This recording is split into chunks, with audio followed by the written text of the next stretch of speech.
चलिए बच्चों, अब मैं आपको कविता लयबद्ध तरीके से किस तरह से पढ़ा जाता है ये मैं पढ़ के बताती हूँ। उठो धरा के अमर सपूतों, पुनः नया निर्माण करो। जन जन के जीवन में फिर से नई स्फूर्ति नव प्राण भरो। नया प्रातः है, नई बात है, नई किरण है, ज्योत नई, नई उमंगे, नई तरंगे, नई आस है, सांस नई। युग युग के मुरझे सुमनों में नई नई मुस्कान भरो। उठो धरा के अमर सपूतों, पुनः नया निर्माण करो। कली कली खिल रही इधर, वह फूल फूल मुस्काया है। धरती माँ की आज हो रही नई सुनहरी काया है। नूतन मंगलमय ध्वनियों से गुंजित जग उद्यान करो। उठो धरा के अमर सपूतों, पुनः नया निर्माण करो। सरस्वती का पावन मंदिर, यह सुख संपत्ति तुम्हारी है। तुम में से हर बालक इसका रक्षक और पुजारी है। सत सत दीप जला ज्ञान के नवयुग का आह्वान करो। उठो धरा के अमर सपूतों, पुनः नया निर्माण करो। कविता का जीवन मूल्य: हमें अपने अतीत को भूलकर एक सकारात्मक दृष्टिकोण अपनाते हुए अपने देश के नव निर्माण में प्रयासरत रहना चाहिए। धन्यवाद। सुप्रभात बच्चों, आज हम लोग अपने पाठ्य पुस्तक के पाठ 8 को पढ़ेंगे और यह एक कविता है। इस कविता का शीर्षक है उठो धरा के अमर सपूतों। इस कविता को लिखा है श्री द्वारिका प्रसाद माहेश्वरी जी ने। श्री द्वारिका प्रसाद माहेश्वरी जी का जन्म उत्तर प्रदेश आगरा में रोहता जिले में 1 दिसंबर 1916 ईस्वी को हुआ था।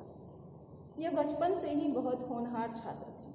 इन्होंने बहुत सारी रचनाएं, कविताएं लिखी और इनकी लिखी हुई कविताएं आज भी हम लोग अपने पाठ्य पुस्तकों में पढ़ते हैं।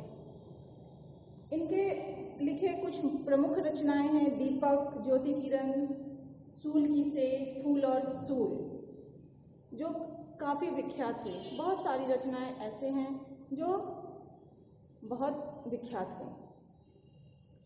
हम जो पाठ्य पुस्तक में पढ़ने जा रहे हैं कविता, उसका मूल सार है कि उठो जागो और तब तक नहीं रुको जब तक कि हम अपने लक्ष्य को प्राप्त न कर लें।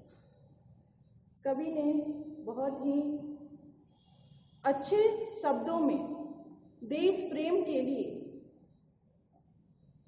इस कविता के माध्यम से प्रोत्साहित किया है, प्रेरित किया है। कविता में आए हुए कुछ कठिन शब्दों को पहले हम लोग जान लेते हैं, जैसे निर्माण, स्फूर्ति, ध्वनियों, उद्यान, संपत्ति, आह्वान।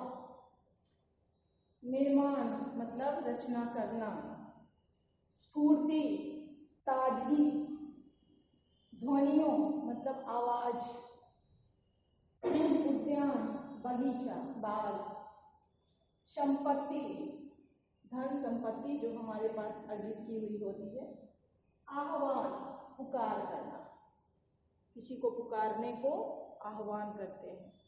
ठीक है। कविता को बहुत ही अच्छे ढंग से लिखा गया है। इस कविता के माध्यम से हमें देश प्रेम की भावना से प्रेरित किया गया है। किसी भी कविता को हम लयबद्ध तरीके से पढ़ते हैं तो उस कविता की सुंदरता और बढ़ जाती है। बच्चों, कविता को लयबद्ध तरीके से पढ़ना चाहिए।